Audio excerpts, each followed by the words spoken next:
Mėtinės spalvytės, žiūrėkit, koks mikstiukas. Į dar va rožinis, labai gražus. Ant manikėno, ant eso, matot kaip atrodo. Bet biškį galima įpatemti, nieko tokio. Oversizas.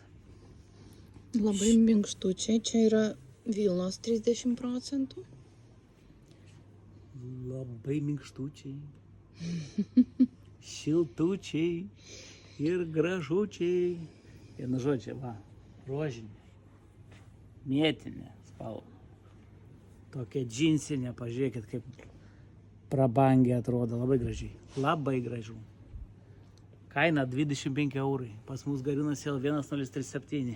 O šitas spalvyti irgi kosmosas. 25 mergaitės. Ir vyšnė. Man tai ta gražiausia spalva, pavyzdžiui. Labai gražiai. Tikrai.